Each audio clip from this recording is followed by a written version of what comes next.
Bapak, kami bersyukur dan berterima kasih padamu ya Tuhan, untuk semua anugerah Tuhan atas kami semua.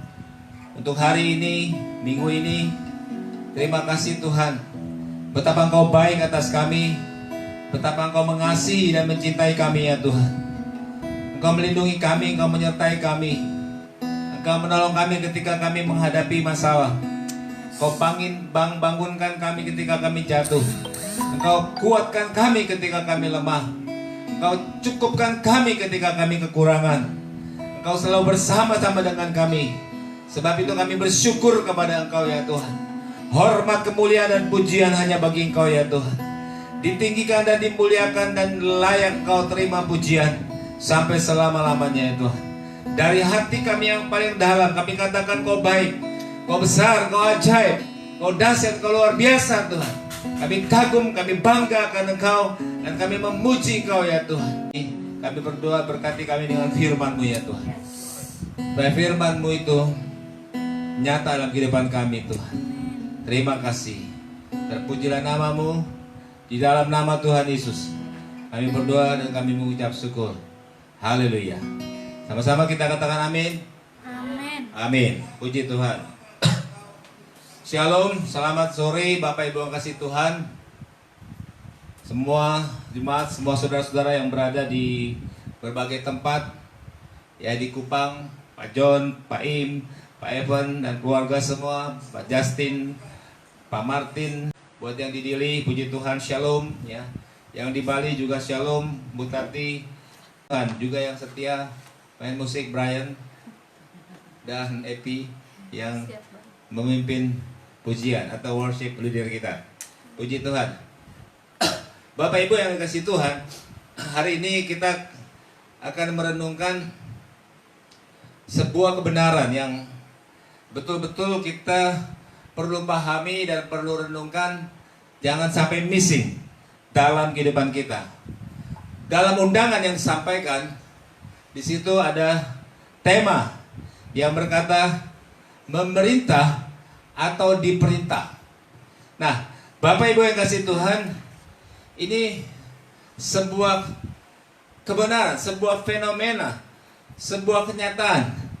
Kita mau hidupnya diperintah, dikendalikan oleh situasi dan keadaan yang bisa melemahkan kita, yang bisa membuat kita tidak bisa berbuat apa-apa, yang membuat kita jatuh, yang membuat kita terpuruk, dan yang membuat kita tak berdaya. Di satu sisi kita bisa memilih kemenangan, yaitu kita memerintah bersama-sama dengan Tuhan Yesus. Amin. Memerintah bersama-sama dengan Bapa, memerintah bersama-sama dengan Roh Kudus. Karena dengan demikian, maka Bapak Ibu kasih Tuhan, kita akan selalu lihat mujizat demi mujizat, kuasa demi kuasa Tuhan di dalam kehidupan kita. Bapak Ibu kasih Tuhan, mari kita baca bersama-sama kebenarannya dari Kejadian pasal 1 ayat 26 sampai 28. Dikatakan demikian, berfirmanlah Allah, baiklah kita menjadikan manusia menurut gambar dan rupa kita, supaya mereka berkuasa atas ikan-ikan di laut dan burung-burung di udara, dan atas ternak, dan atas seluruh bumi, dan atas binatang melata yang merayap di bumi.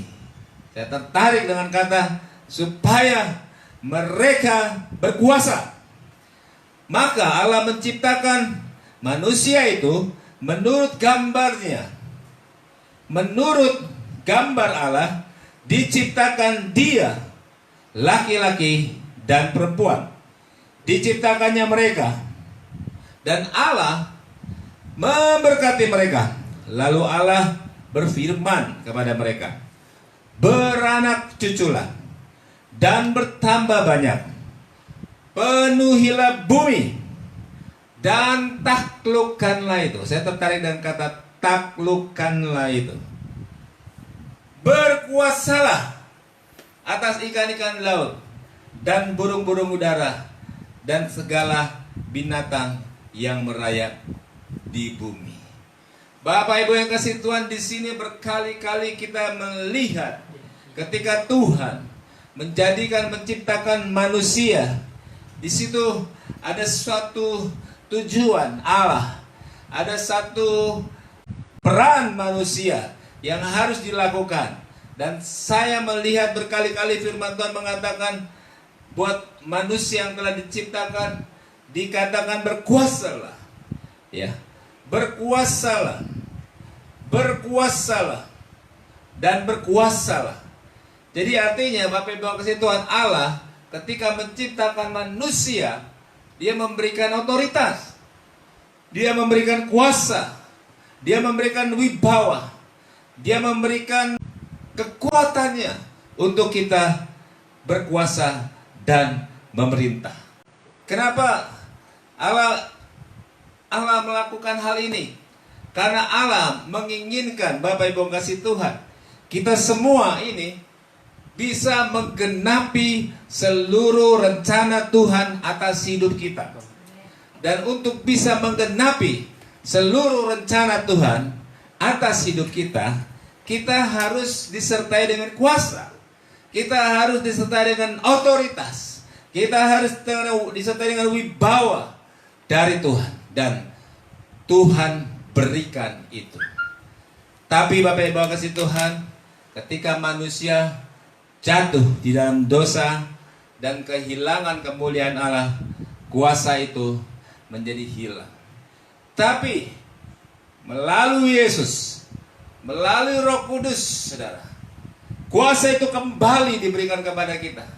Dan bahkan kita hidup dalam dimensi yang lebih powerful dari sebelum-sebelumnya, saudara. Karena kita bisa berjalan dengan kuasa tanpa keterbatasan, saudara. Dengan Roh Kudus, ya, di zaman ini dengan Roh Kudus kita bisa menjalankan satu kehidupan, kita bisa melakukan kehendak Tuhan dan rencana Tuhan dengan kuasa Roh Kudus yang tidak terbatas. Dan itu sudah ada pada kita. Jadi Bapak Ibu kasih Tuhan, Allah memberikan wadah untuk kita memerintah, untuk kita berkuasa.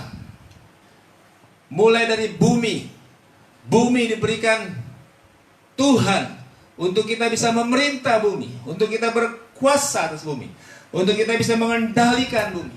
Bukan dikuasai, bukan diatur, tapi terbaliknya. Justru kita yang menguasai, mengatur, mengelola, dan menggenapi rencana Allah untuk bumi, saudara. Dan juga kita kenal bahwa Allah juga mempunyai kerajaannya. Dan Allah ingin kerajaannya ditegakkan di tengah-tengah kehidupan kita. Dan untuk itu kita diberikan kuasa juga, ya, wadah kerajaan Allah untuk bisa memerintah, untuk bisa berkuasa, untuk bisa melakukan segala sesuatu yang Tuhan ingin kita lakukan. Karena tanpa kuasa itu kita tidak bisa berbuat apa-apa. Lalu ada wadah juga yang kita katakan dunia. Dunia ini banyak artinya. Bisa dibilang dunia dalam arti dosa, dunia dalam arti ketidakbenaran, dunia dalam arti masalah-masalah.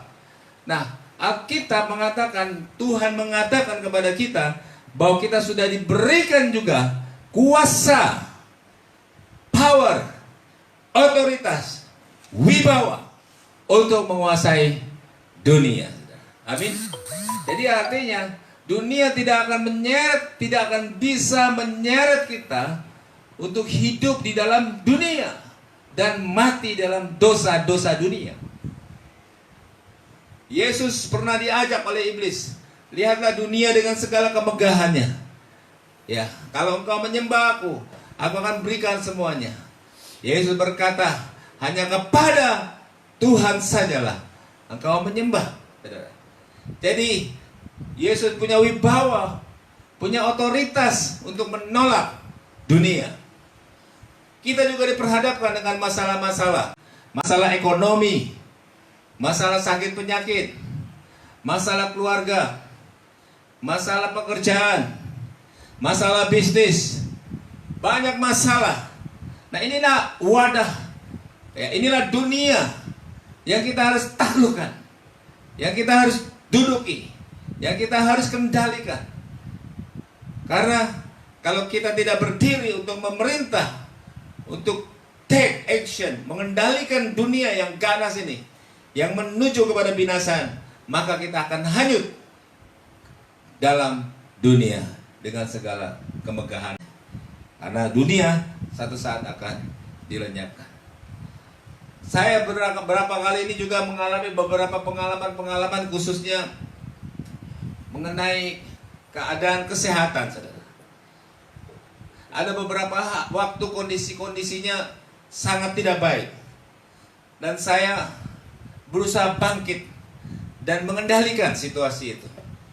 Saya mengatakan, ketika saya lemas, saya katakan, di dalam nama Yesus lemas, berhenti. Saya katakan, di dalam nama Yesus, saya terima kekuatan dari Tuhan. Ketika sesak napas, ketika apa saja, ada gangguan-gangguan dan keluhan-keluhan, saya berusaha mengendalikan situasi. Karena kalau saya tidak kendalikan, makin parah. Sakitnya makin parah. Kualitas sakitnya makin parah. Semakin tidak berdaya saya. Begitu juga dalam situasi-situasi ekonomi. Ketika saya membutuhkan sesuatu, lalu saya tidak berdaya, saya kekurangan dan saya tidak bisa melakukan sesuatu untuk bisa mengatasinya. Dan ketika itu terjadi, saya bangkit dan saya berkata, kemiskinan, kekurangan, kami tolak, kami patahkan di dalam nama Yesus. Sebaliknya kelimpahan daripada Tuhan, berkat daripada Tuhan, rezeki, keberuntungan, keberhasilan daripada Tuhan datang dalam hidupku. Nah, saudara kasih Tuhan, seringkali dengan kita mengendalikan itu, pintu terbuka, saudara. Tuhan memberikan pertolongan sehingga keadaan-keadaan bisa dikendalikan. Jadi ada banyak yang berbicara tentang dunia, keadaan-keadaan atau masalah-masalah. Waktunya untuk kita mengendalikan, untuk kita perintahkan. Kalau enggak, kita akan hanyut. Yesus bersama murid-muridnya, ketika datang badai, ya, dalam satu perjalanan dengan perahu, ketika datang badai, murid-muridnya sangat khawatir. Murid-murid sangat takut. Waduh, sebentar lagi kita akan mati, akan tenggelam karena badai begitu besar. Sementara Yesus tertidur. Yesus teduh sekali. Kenapa? Karena Yesus tahu bahwa Yesus berkuasa. Dan tidak akan ada yang bisa mengendalikan hidupnya. Tidak akan ada yang bisa membinasakan. Tidak ada yang bisa menjatuhkan dan sebagainya. Lalu dia memberikan contoh pada murid-muridnya dan berdiri dan berkata kepada badai, diam dan tenanglah. Maka badai itu diam dan tenang. Inilah otoritas. Inilah kuasa. Inilah yang kita sebut memerintah, bukan diperintah, bukan dikendalikan, bukan diatur, saudara. Jadi kita bersyukur kalau Tuhan berikan wadah-wadah untuk kita memerintah. Sekalipun wadah itu masalah, tapi kita juga sudah tahu bahwa ada wadah yang besar, yaitu bumi. Kita harus berkuasa, harus bisa memerintah dan menjalankan otoritas Allah di bumi. Supaya apa? Supaya rencana Tuhan bisa digenapi di dalam kehidupan kita. Jadi kita bisa memilih, kita mau memerintah atau kita mau diperintah. Kita mau memerintah, mengendalikan semua situasi, atau kita dikendalikan. Tiap hari sakit, tiap hari ada gangguan, tiap hari susah, tiap hari miskin, tiap hari punya masalah, tiap hari tidak ada damai sejahtera, tiap hari tidak ada sukacita. Kenapa itu terjadi? Karena kita tidak bangkit berdiri untuk mengendalikan dan menggunakan otoritas kuasa Allah untuk menghardik semua itu dan mendatangkan yang sebaliknya. Nah, Bapak Ibu kasih Tuhan, jadi Allah begitu rindu untuk kita menggunakan kuasa dan otoritasnya. Saya ingat waktu itu murid-murid Tuhan Yesus disuruh menunggu sebelum Tuhan Yesus, setelah Yesus naik ke surga, dikatakan gini, kamu akan menerima kuasa kalau Roh Kudus turun ke atasmu. Dan kita bersyukur sekarang Roh Kudus sudah turun dan Roh Kudus ada di dalam kehidupan kita, dan kita bisa menggunakan kuasa itu di mana saja, kapan saja, tanpa terbatas. Amin. Dan kita bisa melakukan apa saja untuk kemuliaan bagi nama Tuhan. Jadi apa maksudnya Allah memberikan kuasa dan otoritas?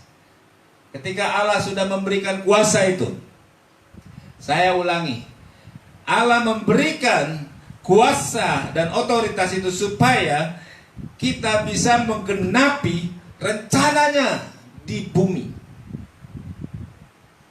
dan kerajaannya juga di bumi. Allah ingin kita menjadi orang-orang yang terkemuka, kita menjadi orang-orang yang memimpin, kita menjadi orang-orang yang memerintah, yang mengatur, yang mengendalikan. Karena di dalam diri kita ada rencana Allah, ada kehendak Tuhan yang harus digenapi. Dan untuk itu Tuhan berikan kuasa, Tuhan berikan power, Tuhan berikan otoritas, dan kita tinggal menjalankannya.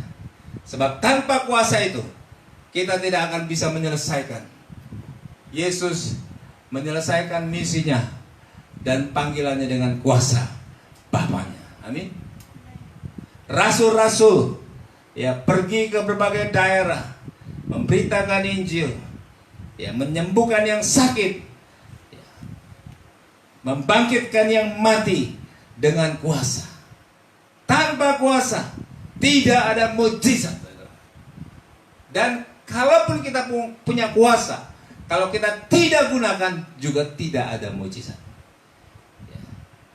Ada orang ingin melakukan hal-hal spektakuler, tapi karena dia belum menerima Tuhan sebagai juru pribadi, dia belum menerima Roh Kudus, dia tidak punya kuasa. Tapi ada orang yang sudah menerima kuasa, juga tidak terjadi apa-apa. Tidak ada mujizat dalam hidupnya, tidak ada mujizat dalam pelayanannya, tidak ada mujizat dalam pekerjaannya, bisnisnya, keluarganya. Kenapa? Karena tidak digunakan kuasa yang ada di dalam hidupnya. Ada kuasa di dalam hidup kita, saudara, untuk menggenapi rencananya. Yang kedua, Bapak Ibu yang kasih Tuhan, kenapa kuasa itu diberikan? Allah memberikan kuasa itu supaya hidup kita bisa maksimal di bumi ini. Amin. Dia tidak main-main dengan hidup kita. Dia ingin kita menjadi yang the best, yang terbaik. Karena kita anaknya, karena kita mempelainya, karena kita hambanya, karena kita muridnya, karena kita sahabatnya, karena kita jemaatnya, karena kita umatnya, karena kita orang-orang yang dikasihinya. Dia ingin supaya kita memiliki kualitas hidup yang terbaik. Makanya kita katakan, datanglah kerajaanmu di bumi seperti di sorga.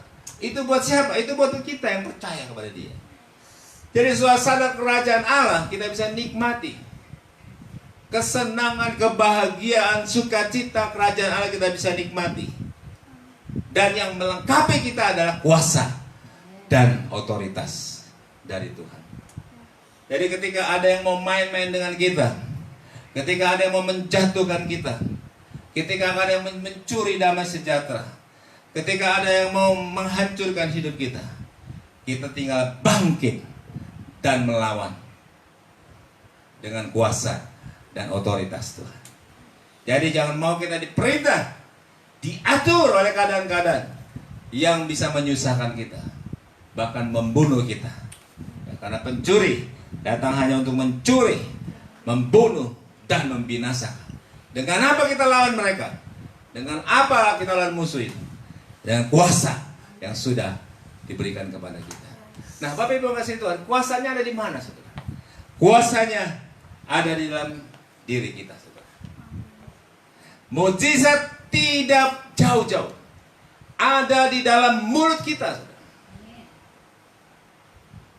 Ketika kita berkata sesuatu yang positif, sesuatu yang benar, sesuatu yang membangun, sesuatu yang hidup, maka kalau itu kita katakan dengan iman, maka hal itu akan menjadi sebuah kenyataan. Karena buat kita anak-anak Tuhan, berkata itu berarti mencipta, saudara. Amin. Alkitab katakan, jika engkau berkata kepada gunung ini dan tercampaklah ke dalam laut, asalkan tidak bimbang hatinya, maka apa yang dikatakan itu akan terjadi. Gunung kita bisa pindahkan, saudara. Gunung bicara masalah, gunung bicara juga tantangan, gunung juga bicara peluang, gunung bisa bicara apa saja. Dan kita punya kuasa untuk mengatur dan mengendalikan gunung itu. Amin. Dengan berkata. Jadi mujizat, ya, memerintah itu sangat-sangat mudah dan sudah ada di dalam diri kita semua, yaitu di dalam mulut kita. Kita tinggal mengatakannya.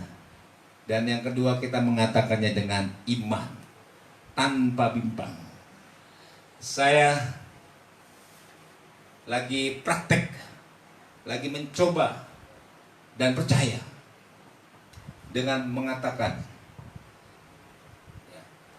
Setiap hari saya mengatakan, ya, saya ingin bisa 100 kali dalam satu hari. Tapi kadang-kadang nggak sampai. Ya, kadang 50, kadang 25, tapi ya ada tiap hari. Apa yang saya katakan?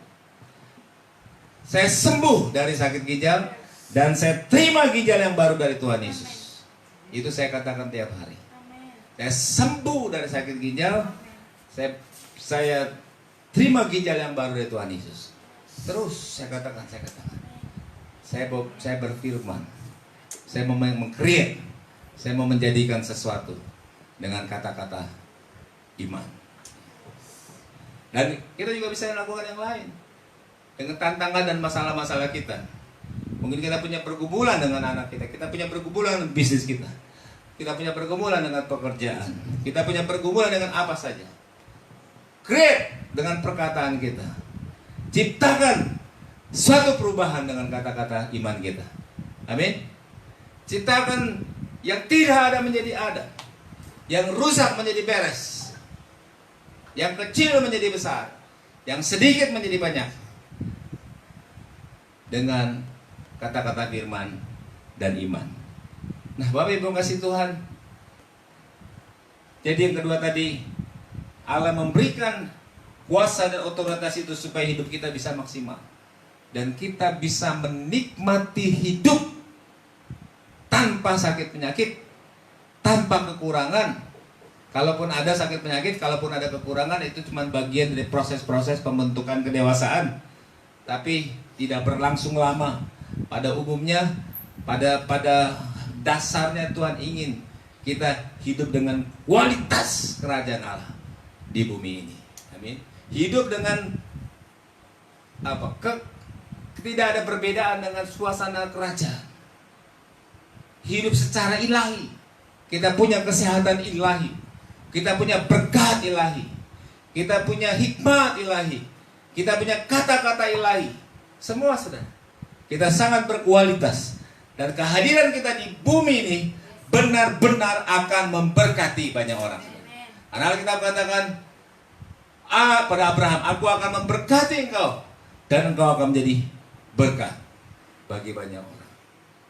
Itulah tujuan Allah memberikan kita kuasa. Jadi saudara-saudara, Bapak Ibu kasih Tuhan, mari kita hidupi satu kehidupan yang penuh dengan wibawa dan kuasa Allah. Pilihan ada pada kita. Kita mau memerintah atau kita diperintah. Kita memerintah atau kita dikendalikan. Dan kalau kita memerintah, create apa yang kita inginkan. dengan kata-kata kita bersama-sama dengan firman Tuhan. Tuhan berkati kita semua, dan biarlah ini menjadi renungan yang membuat kita semakin kuat di dalam Tuhan. Haleluya. Sama-sama kita katakan amin. Amin. Mari kita berdoa.